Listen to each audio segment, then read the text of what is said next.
Let us pray in the name of the Father, and of the Son, and of the Holy Spirit. Amen. O Jesus, through the Immaculate Heart of Mary, I offer you my prayers, works, joys, and sufferings on this day for all the intentions of your Sacred Heart, in union with the holy sacrifice of the Mass throughout the world, in reparation for my sins, for the intentions of all my relatives and friends, and in particular for the intentions of the Holy Father. Amen. Let us pray for the intentions of the Holy Father for the month of May, for the formation of religious and seminarians. We pray that religious women and men and seminarians grow in their own vocations through their human, pastoral, spiritual, and community formation, leading them to be credible witnesses to the gospel.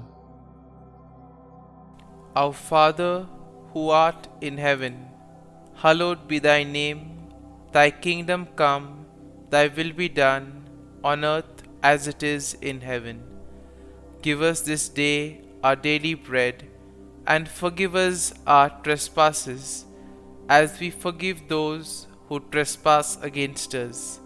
And lead us not into temptation, but deliver us from evil. Amen. Hail Mary, full of grace, the Lord is with you. Blessed are you amongst women, and blessed is the fruit of thy womb, Jesus. Holy Mary, Mother of God, pray for us sinners, now and at the hour of our death. Amen. Glory be to the Father, and to the Son, and to the Holy Spirit, as it was in the beginning, is now, and ever shall be, world without end. Amen. My dear friends, the Word of God welcomes us this morning. And as we prepare ourselves to enter in the presence of the Lord, as we get ready to welcome this new day, let us close our eyes at this moment and let us praise the Lord. Let us thank Him. Let us glorify Him for all the wonders that He has done for us in our lives, for all that He is doing, and for all that He will continue to do for us. And therefore today let us praise the Lord, first and foremost that He has woken us up in the morning. He has given us a new day to experience His love, a new day to cherish His blessings and graces, and most importantly, a new day to experience His love and mercy. And therefore, as we begin this day, let us begin with this attitude of gratitude. Very often we see that we take things for granted. We may not notice the small blessings that we receive along the way. There are times we can get caught up with our busy schedule, with various things that happen around us, and this may prevent us from actually recognizing the presence of God in our lives. Therefore, as we spend time looking at events, looking at various activities that we do, if we look with them closely, we'll be able to see the presence of God in them. And therefore, first and foremost, let us thank the Lord for giving us good health, for protecting us and keeping us safe all through the night. He has always kept us in His love, and at every moment His gaze is upon us. He loves us and He always is guiding us and protecting us. And for that, let us praise Him, let us thank Him, and let us glorify Him. And therefore, let us also thank Him for the other things that He does for us in our lives. For example, we thank Him for the gift of life, for giving us various talents, abilities, for giving us people around us, our friends, relatives, near and dear ones, family members, and all those who play a very important role in our lives. Let us also thank the Lord for the various opportunities that He has given us. Opportunities to make a difference in the lives of others, opportunities to grow, opportunities to develop our gifts. We also thank Him for the experiences that He has given us. Of course, there may be experiences which have been difficult, tough, but nonetheless they have made us stronger, they have taught us something valuable in life. And therefore we need to thank the Lord for these experiences. Let us also thank the Lord for giving us good health, for protecting us, for always showing us the way. We see that during times of difficulties, it is the Lord who guides us. But for this to happen, first and foremost, we need to listen to what God is trying to tell us. And once we listen to His call, we need to surrender ourselves to Him.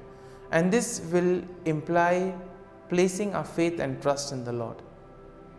And therefore, as we prepare ourselves to enter into this morning offering, try to spend some time talking to Jesus, telling Him about your difficulties, about your struggles, about what is going on in your life. And Jesus, who has said, "Come to me, all you who are burdened, and I will give you rest." Jesus will give us the peace of mind that we all long for. And my dear friends, we pray that this day may be a day of joy and blessings in the name of our Lord Jesus Christ. And therefore today we shall reflect and meditate on Psalm 53, which is once again a lament psalm that is written by David. As usual, we shall have a general overview of the psalm and then we shall go into detail. Now, Psalm 53 focuses on the folly and wickedness of those who deny the existence of God. Now, this psalm is very similar to Psalm 14, and both psalms express the idea that denial of God's existence is a root cause of human wickedness.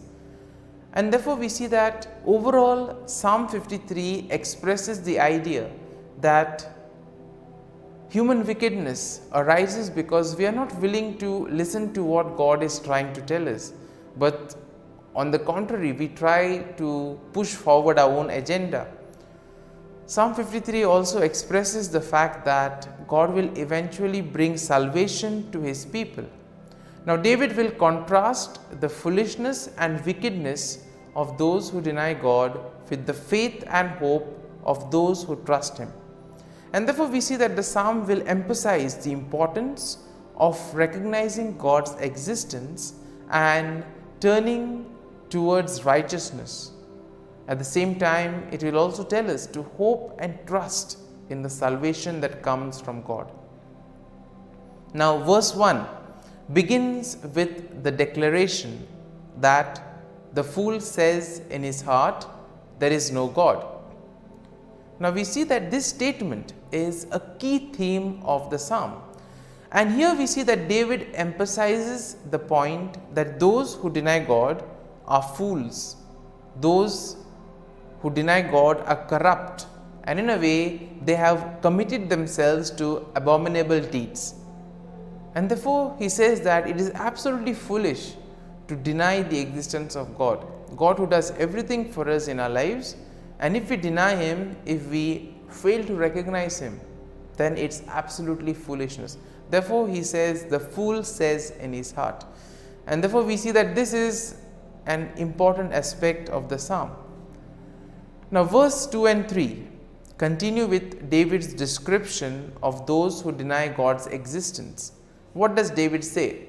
David says that they are corrupt and have no understanding, and they have turned away from righteousness and become completely corrupt. And this has been their own doing. And therefore, he compares them to a people who eat up God's people like bread and do not call upon the Lord. So, this is exactly what happens when we tend to place our faith and trust in the worldly things. When we think that our gadgets, our technology can help us, can do everything and anything for us. And eventually we see that sometimes when all these things do not work, we are ultimately left with God, because He never leaves us, He never abandons us, He is always there to guide and protect us. And therefore verse 4 will begin with a plea for God to intervene and bring salvation to His people. Now David notes here that those who deny God have not been called upon, but that God will eventually bring salvation to His people. And therefore this whole aspect of salvation coming to those who have faith and trust in the Lord is an important aspect of this psalm.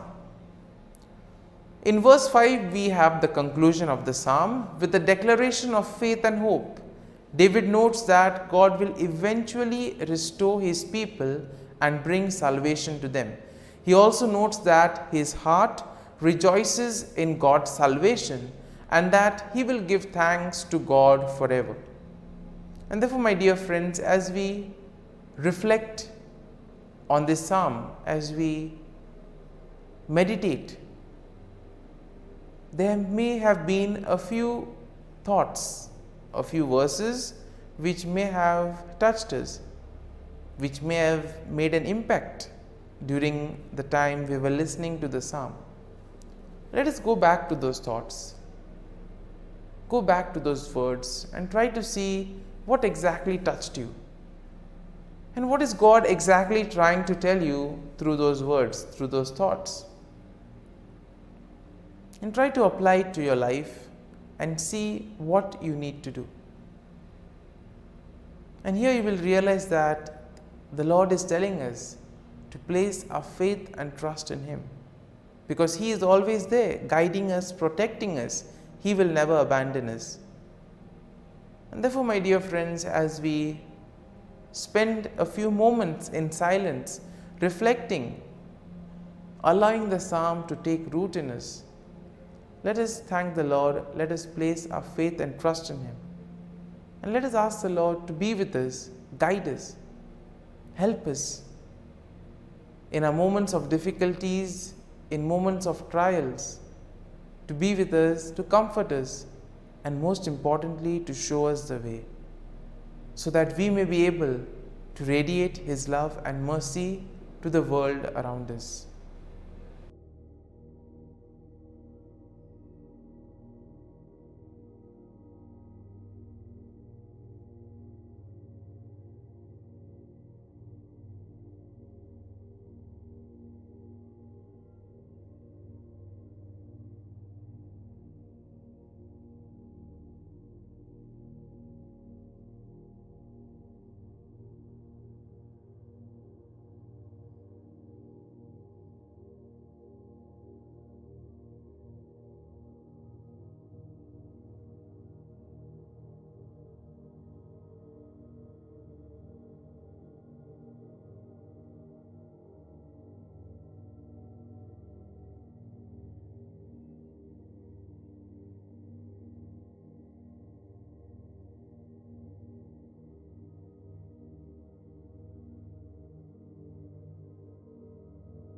Prayer to Saint Michael the Archangel for protection. Saint Michael the Archangel, defend us in battle. Be our defense against the wickedness and snares of the devil. May God rebuke him, we humbly pray. And do thou, O Prince of the heavenly hosts, by the power of God, thrust into hell Satan and all the evil spirits who prowl about the world, seeking the ruin of souls. Amen. Act of Adoration. O Sacrament most holy, O sacrament divine, all praise and all thanksgiving be every moment thine. Saint Gertrude, prayer for souls in purgatory. Eternal Father, I offer Thee the most precious blood of Thy divine Son, Jesus, in union with the masses said throughout the world today, for all the holy souls in purgatory, for sinners everywhere, for sinners in the universal church, those in my own home and within my family. Amen.